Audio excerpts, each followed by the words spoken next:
Hello and welcome back to Divine Messy Human, the podcast. I didn't expect to finish season 1 when I did. I was in the swing of things and things were going amazingly and I was loving getting my podcast episodes out regularly.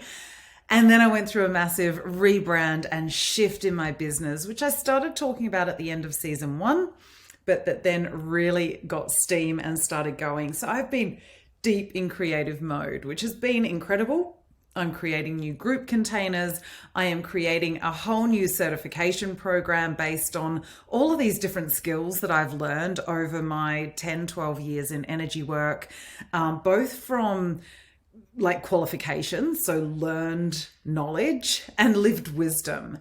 And the main reason that I love what I do is because I haven't just gone and learned the stuff. I've had to embody it. I've been given some massive challenges in my life. I have been given some incredible paths to walk and journeys. I've made some shitty choices as well, let's face it. Life, the number of times my business almost shut down, for example, because I was going through some stuff and I didn't know how to manage two things simultaneously. Lots of mistakes, lots of growth. And part of the reason I'm launching into self-mastery is because it doesn't matter how I get you that result. It doesn't matter that I'm a kinesiologist, that I'm an archetypal life coach, that I've done my Reiki 1, Reiki 2, that I've done modules of TBM, that I've studied all this stuff. That actually doesn't really matter. What matters is the results I get for you and the path I help you navigate. And for me, 2 years ago, making self-mastery my number one value, having living it for the number of years before that, it really settled deep in my soul. This is the journey I am on. I will be on it until the day I die out of this 3D reality and transition into a whole new life somewhere else. The reason it's so important to me is there's always new layers. There is always something new to learn. There is always something new to discover about myself. I will always act unresourcefully because, let's face it, I am human. I will fall into those patterns. What is really important is that I recognize when I'm in those patterns and I'm able to make amends. I'm able to change. I'm able to take responsibility for myself in those moments. And I am able to take those learnings and make big changes for myself. And I do this all the time. It is this massive process of learning, unlearning, relearning, forgetting what I've learned, repracticing. It is this constant cycle, and I absolutely love the cycle that it is because at every stage I'm learning something new about myself. Now, some people would argue that self-mastery is actually really selfish, and I argue completely the opposite. The more I understand myself, the more compassion and love I have for other people, the more easily I am able to see how I would act unresourcefully and therefore can extend empathy and compassion for others. Because I understand so deeply human behavior, the human psychology, the way that energy works. And I'm a continual student of all of this. I want to keep learning and growing and changing. Now, one of the big things that I have learned, and it's been coming into my psyche for a number of years now, but come May, I got these massive aha moments and I decided to really dive deep into it. 1, to help my clients. 2, to help my own self in my life. And 3, to gain more awareness and more understanding of that totality of energetics that we go through in life. The trials, the tribulations, the triumphs, the ultimate boon, so to speak, from the journey. Now, the heroine's journey can be looked at in multiple different ways. One of them is to look at the story of Jesus on the cross, which is such a powerful archetypal story. Now, when we look at the Jesus aspect, we're looking at that divine masculine aspect. And again, when I mention masculine and feminine, I am talking archetypally, not gender-based. We all have masculine and feminine principles within us. And we all need to balance those in the way that works for us so that we can show up as our whole self in this life. So, Jesus carried the cross of his own destruction, and we all carry the cross of our destruction. I developed all of the behaviors that I needed to allow myself to be in an abusive marriage. I carried all of the behaviors and stories that allowed me to develop into chronic fatigue, all of that internal emotional and psychological angst. There was all of this conditioning that I carried. Now, yes, somebody else may nail us to that cross, but we carry that cross. In effect, we choose our downfall. And I know that sounds really, really harsh. It's not intended to. Life happens to us, not for us. Now, when we're in the messy middle, that is the last thing we want to hear because it makes us want to hit people. I still get to that when I'm in the messy middle of one of my stories. But coming out the other side, I know that I've created all the shit in my life. I've allowed it to happen on some level. Now, at the time, I didn't think I was letting it happen. But as I've moved further away from it and I'm able to gain new perspectives and new spiritual understandings, it makes sense to me what led to those moments. The stories that I was told as a child may be the same as stories other children were told. But whether or not they internalized them and treated them as though they were true really does determine our path. And that's what I mean by choosing the cross of our own destruction. I was always worthy. I was always lovable. But I accepted and looked for the stories that reinforced the opposite message. Now, we talk about Jesus being on the cross, hanging there, having stones thrown at him, having people spit on him, having people torture him, even though he was already being tortured. Him dying, and then obviously going into the cave, which is symbolic of the womb and that rebirth that we need to go through for him to complete that death and rebirth cycle, to be reborn anew in a different form to what he was before his trial and tribulation. The part that doesn't get told often is of Mary Magdalene and Mother Mary standing at the foot of the cross, holding space for him as he suffered, watching him be tortured, watching him take his last breaths, watching him struggle. They held that space. Now, by all accounts that I've read in terms of the archetypal stories and some historical perspectives put that Mary Magdalene is his lover, Mother Mary, obviously his mother. So this shows us the strength that can be had from watching our loved ones suffer and for just holding space for them, knowing that that's their path and their journey to navigate. That we don't need to rush in and climb that cross and take them off and fix it and do the learning, the growth, the death and rebirth for them. We need to give them the opportunity to find their way out of the messes that they create for themselves, or the messes that they find themselves in, because that's part of their journey. And if we take that, we rob them of the empowerment of them getting through those trials that we ourselves have to go through. And as I've said before, because this is archetypal, we go through both the hero's and the heroine's journey. We both carry the cross of our own destruction and have to have space held for us while we suffer. And we have to hold space and learn how to do that for others without rushing in to fix and solve. So that's kind of one of the big outlines. The other outline that I'd like to talk to you through is Victoria Lynn Schmidt's version of the heroine's journey.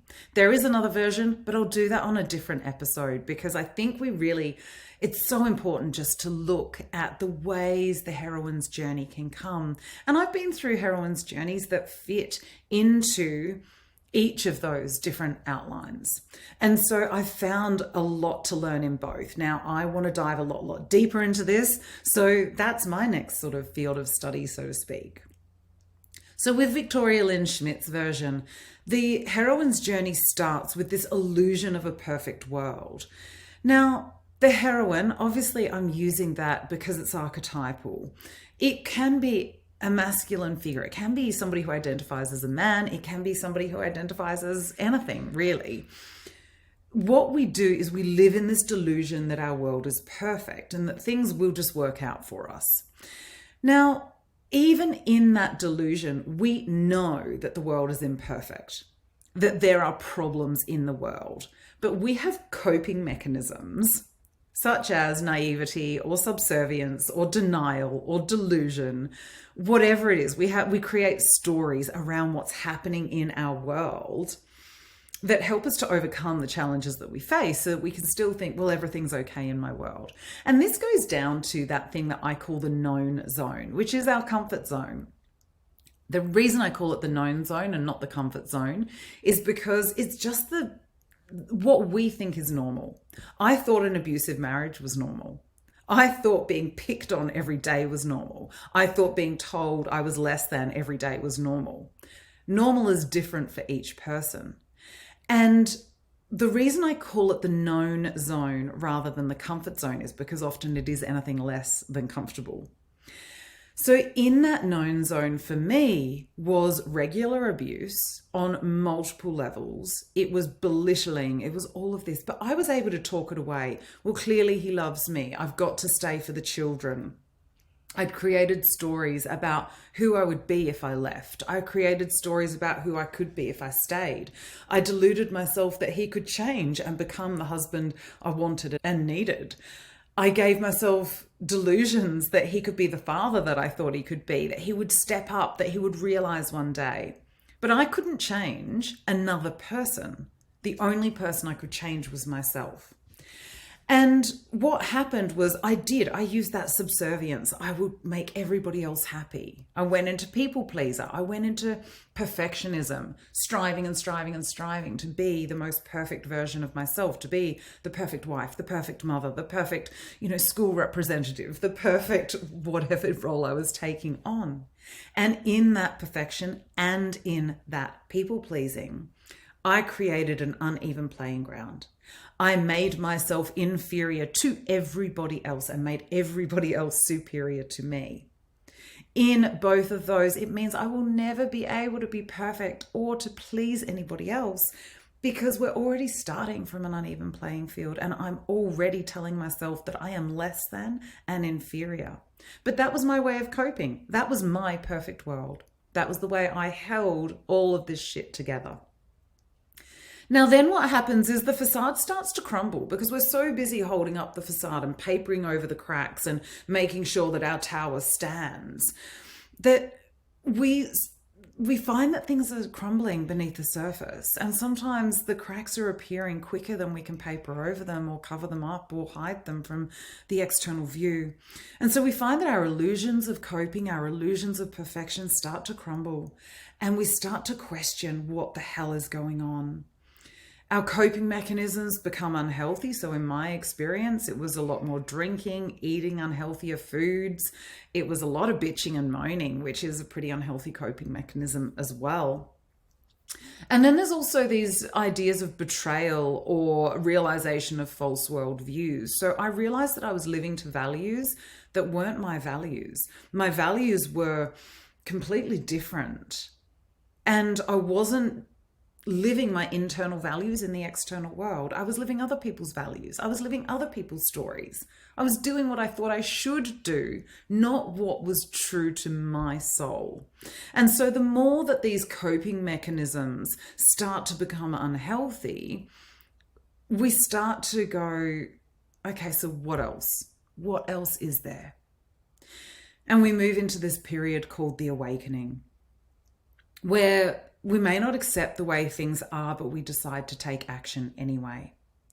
We get discouraged by others, and we know still, even in that discouragement of others, that this illusion that we're living needs to be dismantled. And we start to search for external guidance. So again, to use the example of my biggest hero's journey was I had to leave my marriage. I had no choice. Now, people say sometimes you're so brave to get out of that situation. And I guess looking back, I was. But at a soul level, I knew there was no other choice. I had to leave that marriage or I would not survive. And I had to show my children a better way of being in a relationship and in the world. I knew I wasn't living up to the best me I could be. I knew I wasn't living to my internal values. And I needed to align those to show a better example to my children of what life could be. So this is that taking action. This is where we start to wake up. And I was told by so many so-called friends that, oh, in 6 months you'll regret it and you'll want him back and he won't be there. I was asked if I needed psychiatric help and to be put into a facility to gain some perspective. I was told that nobody would ever love me as much as my ex-husband loved me. And every time other people discouraged me, I thought, you don't know what's going on. You don't know the suffering and pain I'm going through every single day. And even when I shared that with them, I was blamed as the victim, that I was looking at things wrong, that I needed to change, that it was all my fault. Nobody looked at the perpetrator. Nobody looked at the abuser. And that often happens in the heroine's journey, is that we get blamed and cut out of society. I lost all of my friends through this journey because I refused to go back. I refused to be discouraged on my path forward. And I do argue that you can't lose true friends. I also argue that for those people who stayed and supported my ex-husband, in my mind, they're supporting domestic violence, and therefore I didn't want a bar of it anyway. I chose to walk away from everybody who discouraged my journey because I knew deep down this is the way I had to move forward with my life. And I chose that. Now, obviously, I'm putting my hero's journey into this heroine's journey because it is realistically the easiest example I can have for you, so that you can start to play with how it might roll out in your life. I can also use a simpler example later on, and I'll bring in a fairy tale as well, just to liven things up. So then what happens is, to move forward on our journey, we have to surrender all of the tools, all of our doubt, all of our guilt. If I'd held on to the doubt that I was making the right decision, I couldn't have moved forward what I knew I needed to do. So this stage can actually come at any point. Now, the descent is effectively where we have to strip ourselves off and lay ourselves bare. We have to completely become vulnerable. We have to go to some internal depths that we've never been to before. We need to slay our internal dragons and ogres. We have to meet the dark mother, that dark feminine, who is the Kali Ma, who is the goddess of the underworld, who rules the life and death cycles, and who is prepared to kill off what is no longer serving, so that the new can be reborn. In our period cycle, this is the shedding of the layer of the womb. It is shedding what is no longer serving and no longer necessary, so that we can prepare for the next cycle of fertility, of growth, of creativity. Then we enter the eye of the storm, which is where we triumph, but often only for a short time. It is a bit of a respite on that journey.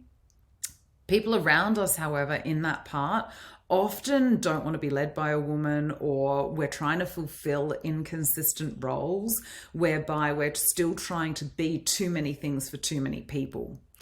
And this is something that we all fall into so often. I know men who fall into it. I know women who fall into it. I know people of all genders who fall into this. It is trying to live to inconsistent roles and inconsistent values within ourselves. Then we have to die.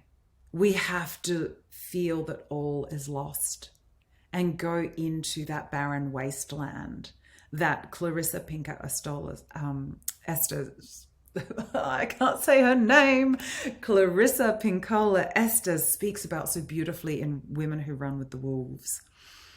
Death has to be accepted because we realize that our new skills are falling short and we can't fall back into old patterns. There is no return on this journey. We need to keep moving forward.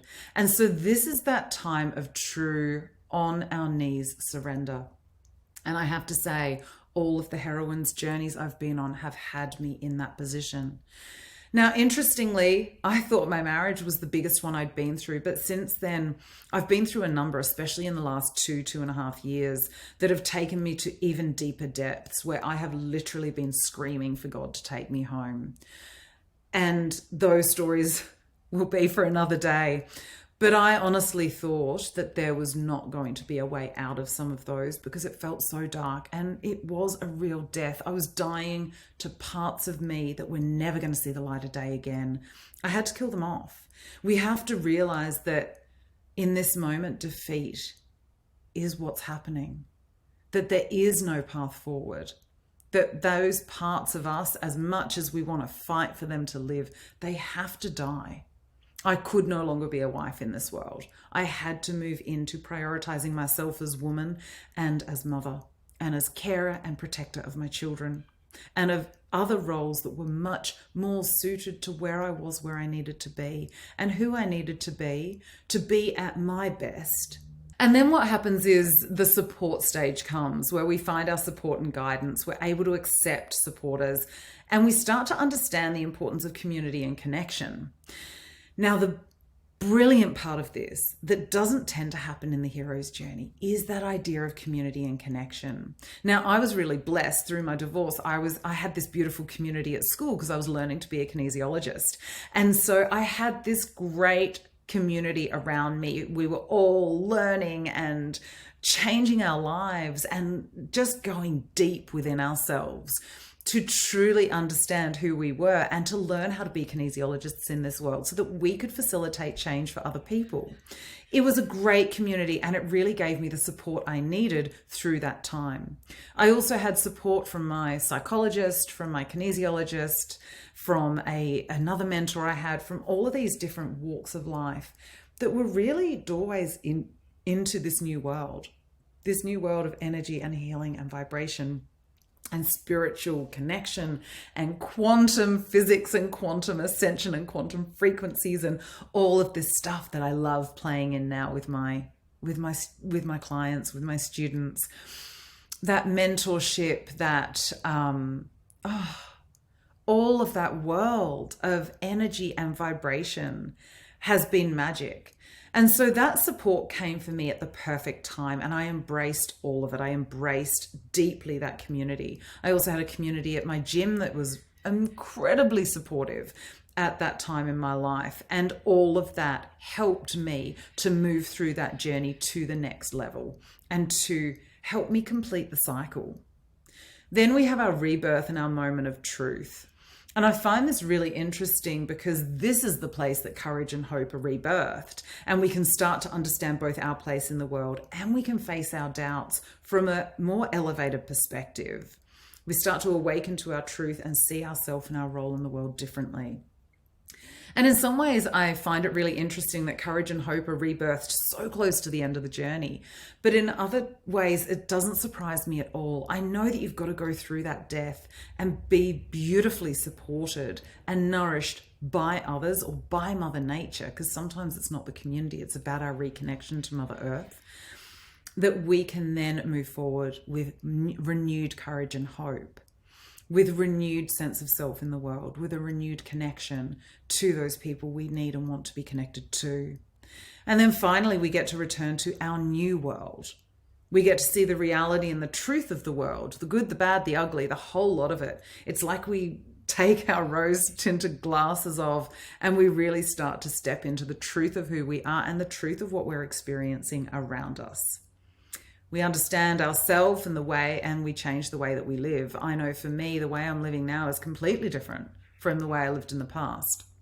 The way I eat, the way I drink, the way I sleep, the way I love, the way I connect with others is all completely changed. And the changes are deeply spiritual and internally driven. It's much less about the material world and much more about the interior landscape in which we find ourselves. And so to illustrate this, I'm going to use a little bit of one of the fairy tales. That's the word I'm looking for. And so we'll use the one of Sleeping Beauty. So if we think about that story, we have this beautiful baby who is born. She is the miracle child. She is the one that the mother and father are desperate to protect because they never thought that they would be gifted her. Then we have the old crone energy come through and curse that perfect child, saying that she would die when she pricks her finger on the spindle. And that dark mother energy we experience a lot in our lives, that dark feminine, the life and death cycles. And often it does invoke fear when we don't understand the bigger picture through which it comes. So here is this feminine essence born to parents who had been thinking that they were barren. And she is therefore the focus of the story. A lot of people believe that the prince is the focus because he wakes her up. But it's really about her journey, about her falling asleep. She dies to her own internal feminine when she is cursed. Obviously, she grows, it's great, pricks her finger and goes to sleep. Now, what we then see is that 100 years, well, we've got, the bit I forgot. Of course, the good feminine, the lighter side of the feminine then comes in and says, no, she will not die. She will sleep for 100 years. So as this child grows, gets closer to that birthday, we know she eventually pricks her finger on the spindle wheel and falls into the sleep for the 100 years. What grows up around the castle is briars and thorns and all of that stuff. That is our external armor that we need to dismantle to allow people in. And often what we need is our own internal masculine to come and create that opportunity for us, to come and awaken the feminine within us. It is that balance. It is finding that magic, that union of masculine and feminine.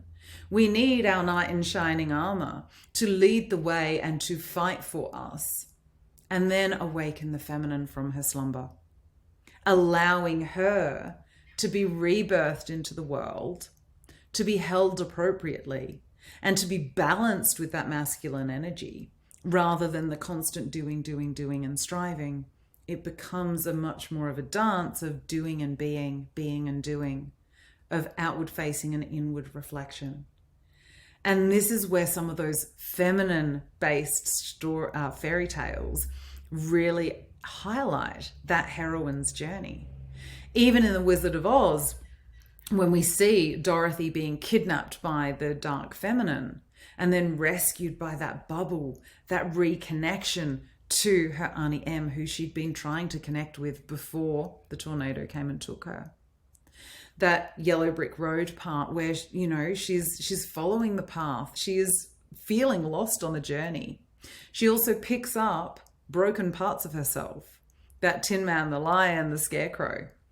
And part of the journey at the end where they get their gifts, that is her really reconnecting back to her divine masculine essence.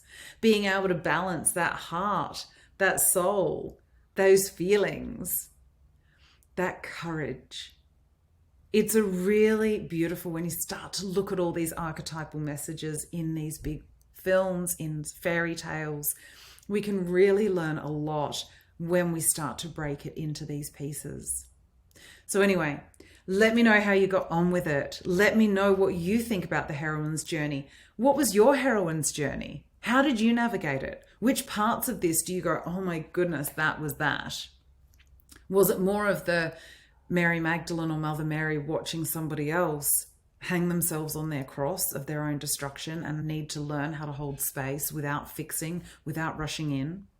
Or has it been where you've had to pass into the depths of your own soul and excavate the truth of who you are and the depths of who you are to be able to be reborn anew with a greater marriage between your masculine and feminine self? Let me know. I would love to hear your stories. And if you want to know more about my self-mastery group containers, I do personal self-mastery and self-mastery in business. Please contact me because I would be super excited to welcome you in. And also, if you are looking to put your name down for the very first self-mastery certification program, it will be run at the beginning of 2024. So register your interest with me now and I will keep you updated as soon as it's fully been created. I cannot wait to be with you again. Remember, we are all connected to the divine. We are all messily human. And that the more we can love our divinity and accept our messiness, the easier our humanity becomes. Sending you lots of love until next time.